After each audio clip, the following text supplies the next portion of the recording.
Capítulo 22. Entretanto, do jeito que as coisas aconteceram, Anne teve de enfrentar mais do que 2 semanas de espera para conhecer a senhorita Stacy. Afinal, tendo decorrido quase um mês após o episódio do bolo de óleo de rícino, já havia passado da hora de a menina se meter em uma nova encrenca de algum tipo.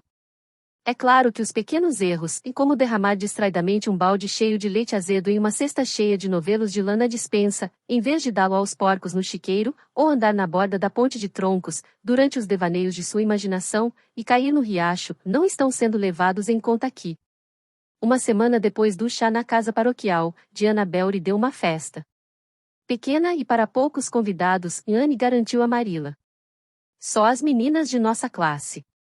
As garotas se divertiram muito durante a reunião, e nada de desagradável aconteceu até depois do chá, quando elas se dirigiram para o jardim da família Belry, pois se cansaram dos jogos e estavam prontas para qualquer travessura atraente que se apresentasse, e que logo tomou a forma de desafio.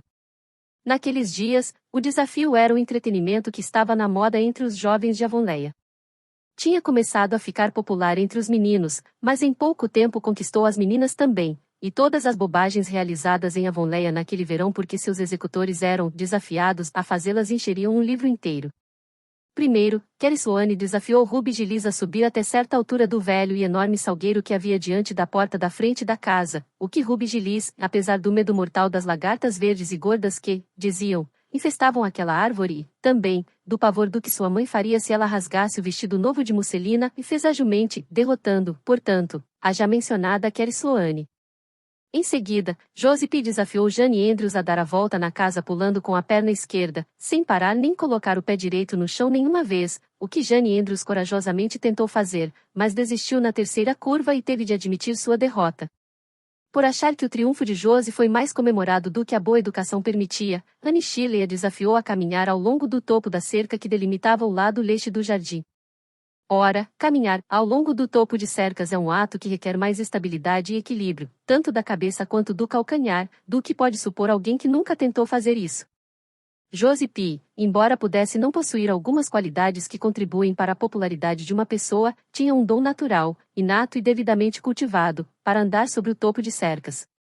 Josie caminhou sobre a cerca no jardim da residência da família Belry com tanta calma e habilidade que pareceu que uma coisa tão simples como aquela nem valia um desafio. A façanha teve de ser recebida com admiração, pois a maioria das outras meninas, tendo sofrido várias más consequências das tentativas de andar sobre cercas, reconheciam o mérito de Josie P., que voltou para o chão, com ar vitorioso, e lançou um olhar desafiador para Anne. Anne balançou suas tranças ruivas e disse: "Não acho que seja uma coisa tão maravilhosa andar um pouco sobre o topo de uma cerca baixa. Conheci uma menina em Marysville que podia caminhar sobre o cume de um telhado." "Não acredito nisso", o Josie respondeu categoricamente. "Não acredito que qualquer pessoa seja capaz de andar no cume de um telhado." "Você não conseguiria nunca." "Eu não conseguiria?" Anne exclamou, sem pensar 2 vezes. "Pois então, eu te desafio a fazer isso", o Josie falou, em tom de provocação. "Eu te desafio a subir no telhado da cozinha da família Belry e andar sobre o cume." Anne empalideceu, mas sabia que tinha ficado suficientemente claro que só havia uma coisa a ser feita. Então, dirigiu-se imediatamente para uma escada encostada no telhado da cozinha, enquanto todas as meninas do 5º ano exclamavam pó, em parte entusiasmadas, em parte assustadas. "Não faça isso, Anne", Diana suplicou. "Você vai cair e morrer." Não se importe com o que Josie P. falou. "Não é justo desafiar ninguém a fazer uma coisa tão perigosa." "Eu tenho de fazer, Diana, minha honra está em jogo", Anne afirmou solenemente. "Vou caminhar sobre aquele cume ou morrer tentando. Se eu não sobreviver, você pode ficar com meu anel de contas peroladas." Anne subiu pela escada em meio a um silêncio estarrecedor, chegou ao topo do telhado, se equilibrou de pé sobre aquela base precária e começou a andar, temerosamente consciente de que estava desconfortavelmente no alto do mundo, e que andar sobre o cume de telhados não era uma tarefa na qual sua imaginação podia ajudar muito. Entretanto, conseguiu dar alguns passos, antes que a catástrofe ocorresse. Em seguida, vacilou, perdeu o equilíbrio, tropeçou, cambaleou e caiu, deslizando pelo telhado queimado pelo sol e despencando sobre um emaranhado de trepadeiras, tudo isso antes que o círculo de meninas apavoradas lá embaixo pudesse soltar um grito simultâneo de terror. Se Anne tivesse caído do telhado pelo mesmo lado em que subiu, Diana provavelmente teria herdado seu anel de contas peroladas naquele local e naquele momento. Contudo, infelizmente, ela despencou pelo outro lado, onde o telhado se estendia sobre a varanda e terminava tão perto do chão que uma queda dali era algo bem menos sério. Mesmo assim, depois que Diana e as outras garotas correram desesperadamente ao redor da casa, exceto Ruby Gillis, que permaneceu, chorando histericamente, no mesmo lugar, como se estivesse grudada ao chão, elas encontraram Anne deitada, branca e imóvel, entre os destroços da trepadeira. Anne, você morreu? Diana gritou, ajoelhando-se ao lado da amiga. Oh, Anne! Anne querida, diga ao menos uma palavra, fale se você morreu. Para o imenso alívio de todas as meninas, e especialmente o de Josie P., que, apesar de não ter imaginação, tinha sido dominada por visões horríveis de um futuro no qual seria conhecida como a garota que havia causado a morte prematura e trágica de Anne Shirley, Anne se sentou, ainda tonta, e respondeu, sem muita certeza. Se equilibrou de pé sobre aquela base precária e começou a andar. Não, Diana, não estou morta, mas acho que estou desmaiada. Onde? Soluçou Carrie Sloane. Oh, onde, Anne? Antes que Anne pudesse responder, a senhora Belry entrou em cena. Ao vê-la, Anne tentou ficar de pé, mas afundou novamente nos galhos da trepadeira, com um pequeno e agudo grito de dor. O que aconteceu? Onde você se machucou? A senhora Belry perguntou. Meu tornozelo, Anne gemeu. Oh, Diana, por favor, encontre seu pai e peça para ele me levar para Green Gables. Sei que nunca conseguiria andar até lá. E tenho certeza de que não daria conta de ir tão longe, pulando com uma perna só, se Jane não foi capaz nem de dar a volta na casa, saltando com a perna esquerda. Marilla estava no pomar, colhendo maçãs de verão, quando avistou o Sr. Belry atravessando a ponte de troncos e, em seguida, subindo a colina, com a Sra. Belry a seu lado e uma grande procissão de meninas atrás deles. Nos braços, o Sr. Belry trazia Anne, cuja cabeça estava apoiada suavemente em seu ombro. Naquele momento, Marilla teve uma revelação. Com a súbita apunhalada de medo que perfurou seu coração, ela percebeu o que Anne tinha passado a significar em sua vida. Antes disso, ela teria admitido que gostava de Anne, ou até que gostava muito de Anne. Mas agora Marilla soube, enquanto corria apressadamente pela encosta, que Anne era mais querida para ela do que qualquer outra coisa na terra. Sr. Belry, o que houve com a menina? Perguntou, ofegante e bem mais pálida e abalada do que a sensata e reservada Marilla tinha sido por muitos anos. A própria Anne respondeu, erguendo a cabeça. Não se assuste, Marilla. Eu estava caminhando sobre o topo do telhado e caí. Acho que torci o tornozelo. Mas, Marilla, eu poderia ter quebrado o pescoço. Vamos olhar para o lado bom das coisas. Quando lhe dei permissão para ir a essa festa, eu deveria ter imaginado que você faria alguma travessura desse tipo, disse Marilla, seca e rabugenta de novo, apesar de extremamente aliviada. Traga Anne até aqui, por favor, Sr. Belry, e a coloque no sofá. Misericórdia. Acho que ela desmaiou. Era verdade. Dominada pela dor do ferimento, Anne teve mais um de seus desejos realizados, havia desmaiado. Matthew, chamado às pressas no campo de colheita, foi imediatamente enviado em busca do médico, que veio logo e descobriu que o ferimento era mais sério do que todos tinham suposto. O tornozelo de Anne estava quebrado. Naquela noite, quando Marilla subiu ao sótão do leste, onde uma menina pálida estava deitada na cama, uma voz melancólica perguntou. Não está com muita pena de mim, Marilla? A culpa foi sua, disse Marilla, fechando a persiana e acendendo uma vela. É por isso mesmo que deveria sentir pena de mim, e Anne falou, pois pensar que a culpa é totalmente minha é o que torna tudo pior. Se eu pudesse culpar qualquer outra pessoa, eu me sentiria muito melhor. Mas o que a senhora teria feito, Marilla, se tivesse sido desafiada a andar no topo do telhado?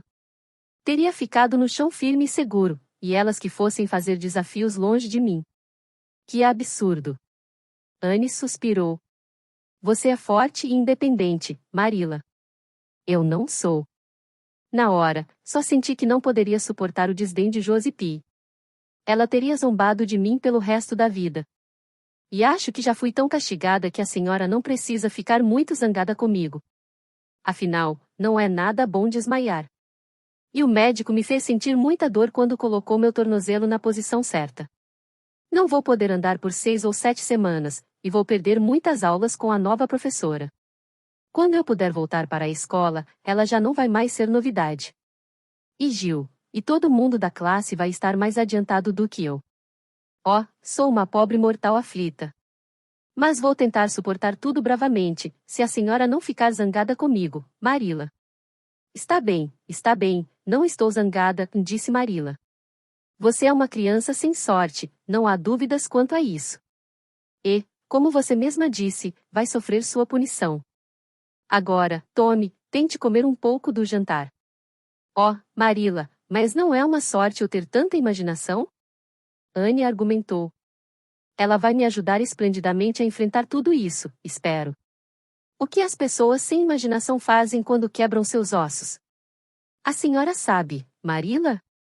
Durante as tediosas 7 semanas que se seguiram, Anne teve bons motivos para louvar sua imaginação muitas vezes, e muito frequentemente. Mas ela não contou apenas com isso, pois recebeu várias visitas, e nenhum dia se passou sem que uma ou mais alunas da escola entrassem para trazer flores e livros e para contar a ela todos os acontecimentos do mundo juvenil de Avonlea. Todos têm sido tão bondosos e gentis, Marila, Anne suspirou alegremente, no dia em que pôde, pela primeira vez, andar mancando pelo quarto. Não é muito agradável ficar de cama, mas existe um lado bom nisso, Marila. A gente descobre quantos amigos tem. Ora, até o superintendente Bell veio me ver, e descobri que, na verdade, ele é um homem muito bom. Não é uma alma irmã, claro, mas, mesmo assim, gosto dele e lamento muito ter criticado suas preces. Agora, acredito que ele realmente quer dizer tudo aquilo, só que criou o hábito de falar como se não estivesse sendo sincero. Ele poderia superar isso, se fizesse algum esforço. Eu dei a ele uma sugestão boa e simples. Falei sobre o quanto eu tento fazer o que posso para tornar minhas pequenas orações particulares mais interessantes. O Sr. Bell me contou tudo a respeito de quando ele próprio ainda era um menino e quebrou o tornozelo. É tão esquisito pensar nele como um menino. Acho que minha imaginação também tem limites, porque não consigo visualizar isso. Quando tento imaginá-lo como um garoto, até o vejo pequeno, mas com os bigodes grisalhos e os óculos que ele usa na escola dominical. Porém, é tão fácil imaginar a senhora Allan como uma garotinha. Ela veio me ver 14 vezes. Não é algo para se orgulhar, Marila, se pensarmos que a esposa de um pastor tem tantas ocupações. E é uma pessoa tão alegre durante as visitas. Nunca me disse que a culpa foi minha e que ela esperava que eu tivesse me tornado uma garota melhor depois do que aconteceu. A senhora Lynde me falou isso em todas as vezes que veio me ver, e disse de uma forma que me fez sentir que ela até poderia ter esperança de que eu me tornasse uma menina melhor, mas que ela não acreditava que isso era possível. Até Josie P. veio me ver. Eu a recebi o mais educadamente que pude, porque acho que ela se arrependeu de ter me desafiado a andar no cume de um telhado. Se eu tivesse morrido, ela teria de carregar um fardo muito pesado de remorso por toda a sua vida. Diana tem sido uma amiga muito fiel. Ela passa aqui todos os dias para me animar. Mas, vou ficar muito feliz quando puder ir à escola, porque ouvi coisas tão interessantes sobre a nova professora. Todas as garotas acham que ela é perfeitamente meiga, e Diana diz que ela tem o cabelo claro, e que é o mais bonito e encaracolado que existe, e que seus olhos são fascinantes. Ela se veste lindamente, e suas mangas bufantes são maiores do que as de qualquer outra pessoa em Avonlea. De 2 em 2 semanas, ela organiza recitais na sexta-feira à tarde, e todos têm que declamar uma poesia ou participar de um diálogo. É simplesmente maravilhoso pensar nisso. Josie P. disse que odeia, mas sei que é porque ela tem pouca imaginação. Diana, Ruby Gillies e Jane Andrews estão preparando um diálogo, chamado Uma Visita Matinal, para a próxima sexta-feira. Nas tardes das sextas em que não organiza recitais, a senhorita Stacy leva todos os alunos da classe para o bosque, para terem uma aula no campo. Eles estudam samambaias, flores e pássaros. Além disso, fazem exercícios físicos todos os dias de manhã e à tarde. A senhora Lynde disse que nunca ouviu falar dessas inovações, e que tudo isso só pode ser porque ela é uma professora, e não um professor. Mas eu penso que essas atividades devem ser esplêndidas e acredito que vou descobrir que a senhorita Stacy é uma alma irmã. Uma coisa está nitidamente clara, Anne, Marilla afirmou, e essa coisa é que sua queda do telhado da cozinha da família Belry definitivamente não machucou sua língua.